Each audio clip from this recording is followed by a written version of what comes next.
안녕하세요. 저는 올해로 38살이 된 남자입니다. 지금은 혼자서 살고 있어요. 일도 하고 집에서 취미 생활도 하면서 시간을 보내고 있습니다. 그런데 얼마 전 저에게 아주 충격적인 일이 일어나서 여기서 한번 말해볼까 해요. 저는 28살에 제 아내를 처음 만났습니다. 저는 아내를 처음 보자마자 첫눈에 반했어요. 아내가 예쁜 편은 아니었지만 제 눈에는 한없이 예쁘고 사랑스러웠답니다. 그래서 저는 동네 카페에서 아내를 보자마자 바로 가서 제가 먼저 대시를 했어요. 아내는 처음에는 제가 이상한 사람인 줄 알고 거절을 하며 싫어했죠. 그런데 제가 매일 따라다니면서 좋아한다고 고백하니까 사귀어 주었답니다. 저는 아내와 사귀면 사귈수록 너무 좋아졌어요. 남들은 오래 사귀면 권태기가 온다고 하는데 3년 동안 사귀었지만 전혀 권태기가 오지 않았죠. 그때 저도 나이가 이제 30살이 넘어가고 집안에서는 결혼을 부추겨서 그녀에게 프로포즈를 했죠. 아내는 고맙게도 제 프로포즈를 받아주었어요.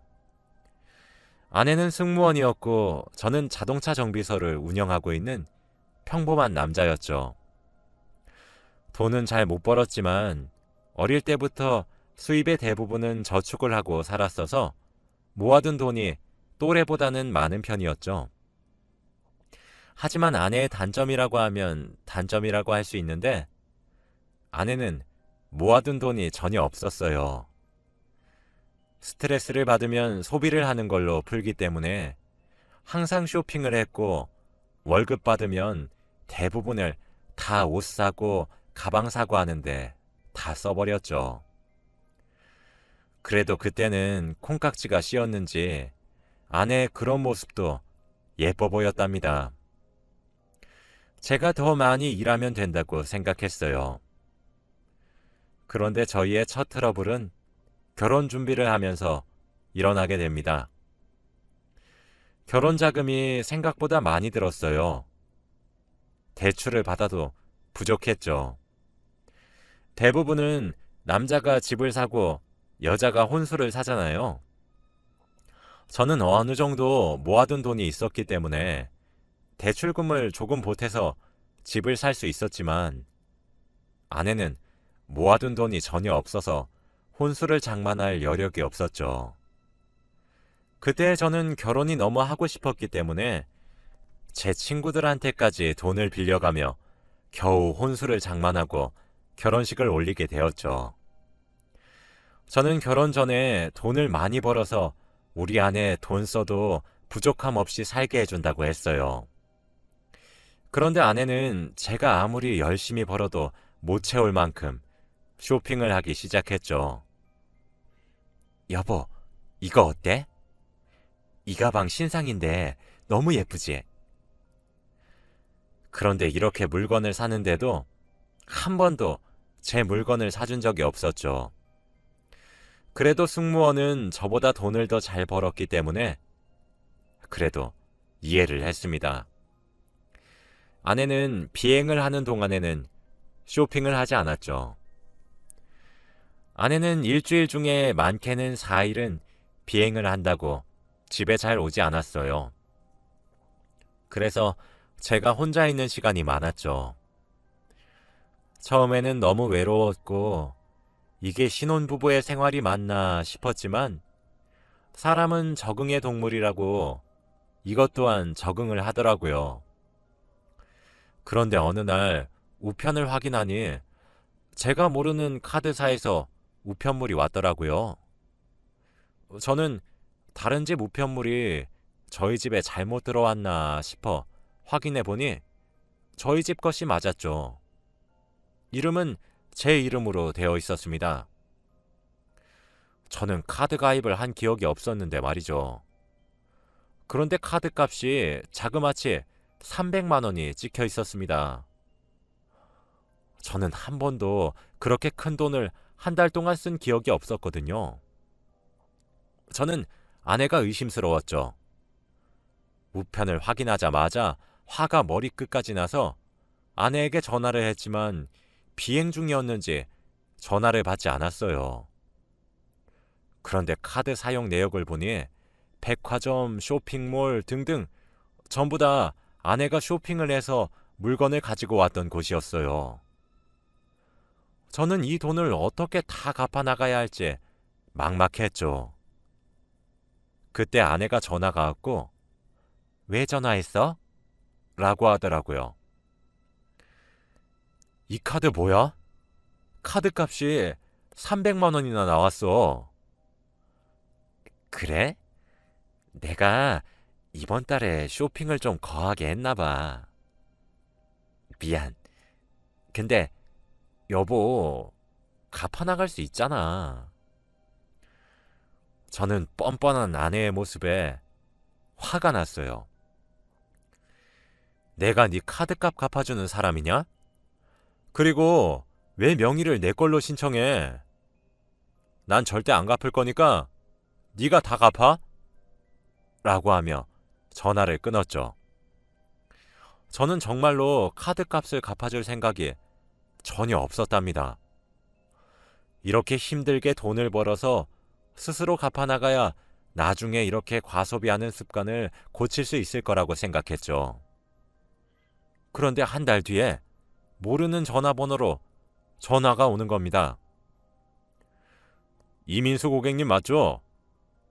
지난달 카드값을 아직 지불하지 않으셔서 연락드렸어요. 라고 했죠. 결국 아내는 300만 원 중 하나도 내지 않았어요. 저는 그때 카드값을 제가 내지 않으면 신용불량자가 될 것 같아서 어쩔 수 없이 오래 들여놨던 적금을 깨서 지불했답니다. 그날 밤 아내가 집에 오자마자 여보, 내가 카드값 내라고 했잖아. 왜 안 냈어? 라고 물었어요. 내가 300만 원이 당장 어디 있어? 그래서 어떻게 됐는데? 여보한테 연락 왔어? 그래서 어쩔 수 없이 나 어릴 때부터 드렸던 적금을 깨서 냈다. 봐, 결국에는 이렇게 방법이 다 있었으면서 호들갑은. 그럼 된 거지?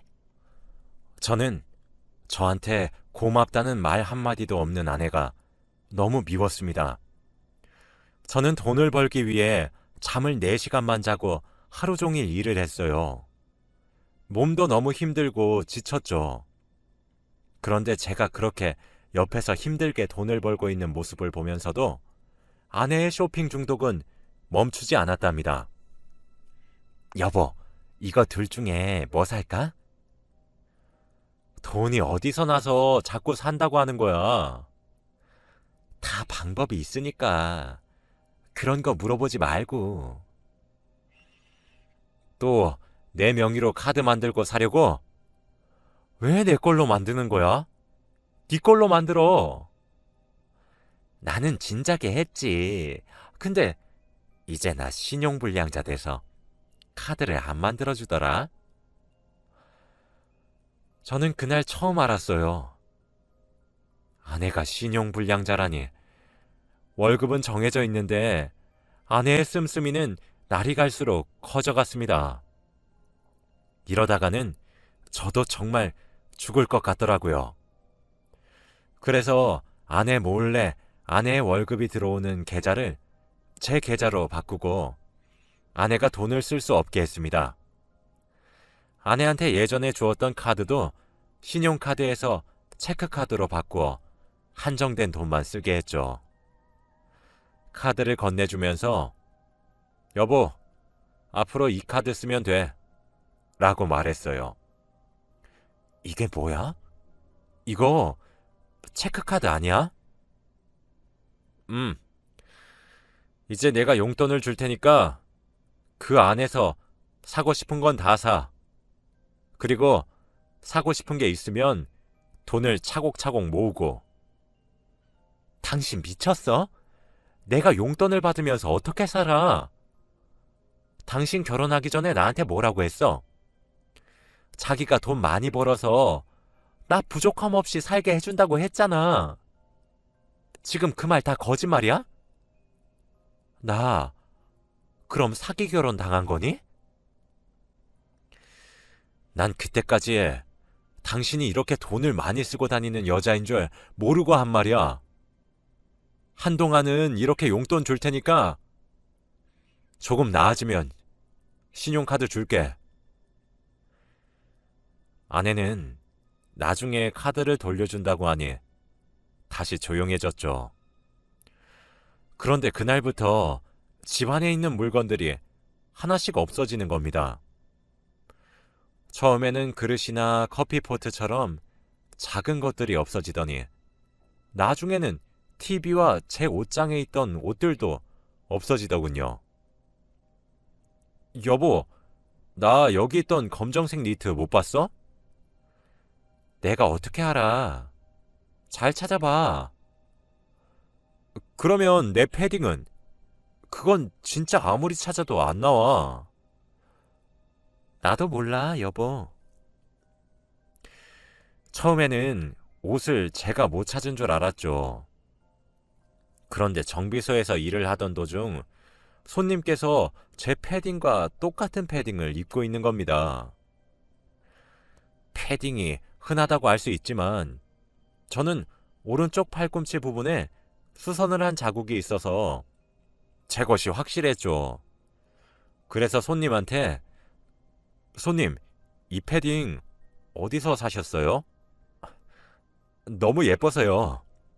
라고 하니까 이거 중고장터에서 샀어요. 나름 싸게 샀답니다. 라고 하셨죠. 그렇습니다. 아내는 제가 주는 용돈으로는 자기의 씀씀이를 감당하지 못해서 저의 집에 팔 수 있는 물건들은 다 팔았어요. 그 중에 제 패딩도 있었고요. 중고장터에서의 아내는 유명했어요. 좋은 물건들을 저렴하게 팔아서 유명한 판매자였죠. 그런데 웃긴 건 자기 옷이나 가방들은 팔지 않았고 제 물건과 집안 물건만 팔았어요. 자기 물건은 아깝고 제 물건은 아깝지 않았나 봐요. 그래서 저는 아내에게 어플로 물건을 사고 싶다며 익명으로 채팅을 보냈고 아내는 1분도 안 돼서 답장이 왔죠. 그 물건은 제 노트북이었거든요. 정말 비싸게 주고 산 물건인데 너무 저렴하게 팔아서 화가 났습니다. 그래서 그날 저녁 6시까지 집 근처 공원에서 만나기로 했죠. 6시에 약속 장소에 가서 노트북을 들고 있는 아내를 보자마자 여보, 여기서 뭐해? 라고 하니 아내는 당황을 하며 여보가 여긴 웬일이야? 라고 하더군요. 그 노트북 산다고 한 사람 나였어. 도대체 왜 이러는 거야? 이제 제발 그만 좀 해. 뭐? 그럼 여보가 나 속인 거야? 그리고 내가 정말 이러는 이유를 모르겠어? 당신이 주는 용돈이 너무 부족하단 말이야. 그래서 내가 우리 집 물건 팔아서 돈 벌어서 당당하게 백 산다는데 당신이 뭔 상관이야? 뭔 상관? 당신 이 노트북 나한테 판다고 허락받고 팔았어? 아니잖아. 이건 엄연히 절도야. 저는 아내가 가지고 있던 노트북을 빼앗으려고 했고 아내는 뺏기지 않으려고 실랑이를 벌이다가 결국 노트북이 땅으로 떨어져 두 동강이 나고 말았습니다. 노트북 안에는 정말 중요한 자료들이 너무 많았는데 이제 복구도 못하게 되었죠. 저는 이 모든 일들이 아내 탓 같았습니다. 도대체 왜 이래? 제발 그만해. 이러다가 우리 집까지 팔겠어. 여보, 내 승무원 친구들은 전부 다 명품 백에, 명품 화장품에 전부 다 화려하게 하고 다녀.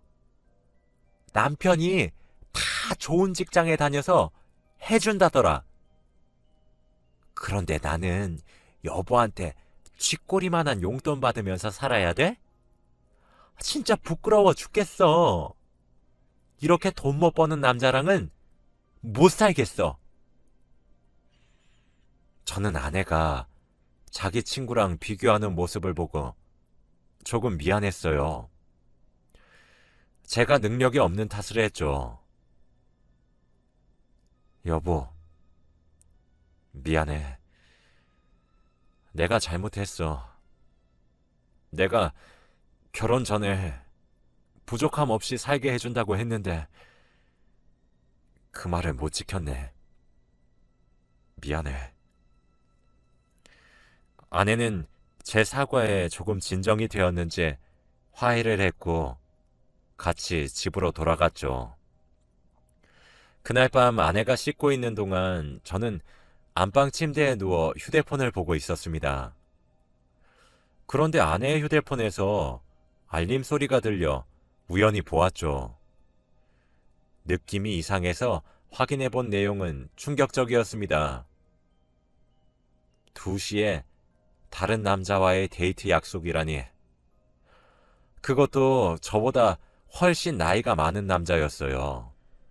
그때 아내가 화장실에서 샤워를 마치고 나왔고 자신의 휴대폰을 보고 있는 저의 모습에 당황하며 얼른 휴대폰을 가져갔죠.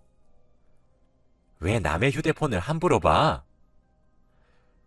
너 밖에서 뭘 하고 다니는 거야? 왜? 내가 밖에서 누굴 만나고 다니든 무슨 상관인데? 너 승무원은? 너 2시면 일하고 있을 시간이잖아. 승무원? 퇴직금을 많이 주길래 진작에 관뒀지. 그리고 이 남자가 너보다 훨씬 부자야. 내가 갖고 싶은 것도 척척 사주고 용돈도 아낌없이 쓰라고 준다고. 저는 아내의 말을 들은 순간 그녀의 뺨을 내리쳤죠. 네가 드디어 미쳤구나. 너 젊음이 언제까지 갈 것 같냐? 늙으면 이 할아버지 뻘인 작자가 널 찾아줄 것 같냐? 왜 때려? 그리고 여보가 무슨 자격으로 내 뺨을 때려? 당신 이거 내가 고소할 거야. 당신은 그냥 용돈벌이로 만난 거야. 가끔씩 정말 돈이 급할 때 여보한테 돈 좀 빌리려고 여보가 모아둔 돈이 어느 정도 있으니까 내가 너랑 사귀어 준 거라고. 주제 파악이 안 돼? 나 이제 너랑 못 살아. 이혼해. 이혼? 그건 내가 하고 싶은 말이다. 당장 내 집에서 나가. 아내는 바로 대충 짐을 챙기고 집 밖으로 나갔죠. 저는 다음날 바로 이혼 전문 변호사를 찾아가서 제가 겪었던 모든 일들을 말했습니다.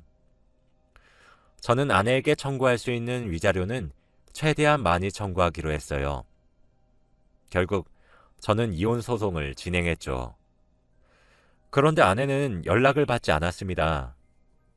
이혼 서류에 도장도 찍어야 하고 위자료도 받아야 하는데 자기도 자기 잘못을 아는지 연락을 도무지 받지 않았죠. 결국 경찰서에 실종 신고를 했어요. 아내가 집을 나가서 오지 않는다면서요. 경찰은 혹시나 아내를 찾으면 연락을 드리겠다고 했죠.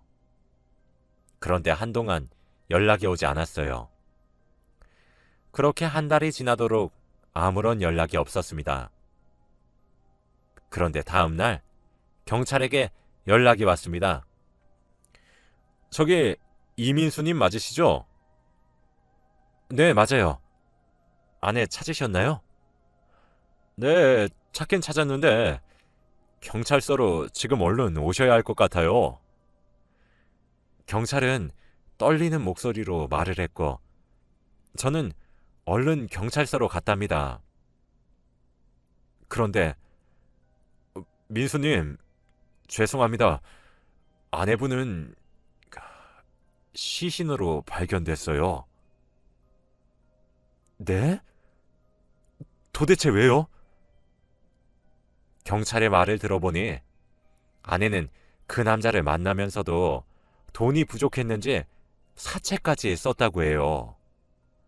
그런데 아내가 돈을 못 갚는 것은 물론이고 이자도 제대로 못 갚아서 결국 원금보다 이자가 더 크게 불어나게 되었고 그 돈을 빌려준 사람들이 아내를 찾아가서 온갖 협박을 일삼았다고 합니다. 아내는 지속적인 스트레스로 인해 화병을 얻어 어느 날 갑자기 운명을 달리했다고 해요. 아내는 결국 돈 때문에 죽었죠. 저는 이 말을 듣고 슬프지도 않았습니다. 결국 자기 무덤 자기가 판 거라고 생각했거든요. 그런데 우려가 되는 게 저와 아내는 아직 정식적인 이혼 관계가 아니어서 아내가 진 빚들 제가 다 갚아야 하는 게 아닌가라는 생각이 들었어요. 하지만 요즘 법이 좋아져서 그렇지 않다고 하네요. 아내가 진 빚은 아내의 부모님에게 간다고 합니다. 처가댁 식구들이 불쌍했지만 그래도 어쩔 수 없는 거니까요. 저는 아내의 장례식에도 가지 않았어요. 아내의 영정사진 속 얼굴을 보기 싫었거든요. 몇 달 뒤 휴가가 생겨서 집으로 갔는데 저희 부모님께서 오랜만에 처가댁 얘기를 해주더라고요. 그런데 아내가 졌던 빚이 무려 3억이나 된다고 해요. 그 빚의 액수를 보고 장인어른은 심장마비로 쓰러지셔서 당장 수술을 해야 하는 상황이라 장모님 혼자 돈을 벌어야 하죠. 3억이면 두 분이서 평생 벌어도 부족한 돈인데 병원비까지 있으니 저는 너무 도와주고 싶었습니다. 저희 부모님은 극구 반대했지만 저는 아내가 미웠지 장모님, 장인어른은 좋아했기 때문에 오랜만에 연락을 드렸어요. 그렇게 장모님을 만나서 돈 봉투를 전해드렸어요. 저는 정비소 있는 지역이 신도시로 발전을 해서 인구도 늘어나고 저희 지역에서 정비소를 운영하는 사람은 저밖에 없었기 때문에 월급도 올라서 경제적으로 넉넉했죠. 장모님은 내가 이 돈을 어떻게 받아? 자네가 우리 딸 때문에 얼마나 고생했는지 아는데 도로 가져가게 나는 절대 못 받네. 장모님, 제발 받아주세요. 저 그냥 드리는 거 아니에요. 장인어른 수술하고 괜찮아지시면 갚으셔야 해요. 결국 장모님은 고민하시다가 제가 준 돈을 받으셨습니다. 그렇게 장인어른의 수술은 성공적으로 끝이 났고 아내의 돈도 갚아 나가시는 것 같아요. 장모님과 장인어른은 자기들이 조금이라도 안 갚으면 자식들이 갚아야 한다며 그건 안 된다고 매일 새벽부터 밤 늦게까지 일을 하셨죠. 저는 너무 안타까웠지만 제가 도울 수 있는 것은 여기까지인 것 같았어요. 아내가 빌린 돈을 제가 갚고 싶진 않았거든요. 그렇게 저는 평소와 다름없는 일상을 살고 있고요. 지금은 혼자 살고 있습니다. 저는 앞으로도 혼자 살고 싶어요. 제가 정말 좋아하는 여자가 이렇게 저를 배신하니까 제가 좋아해도 함부로 대시하고 그러면 안 된다는 걸 알았죠. 제 이야기는 여기까지입니다. 제 사연을 들어주셔서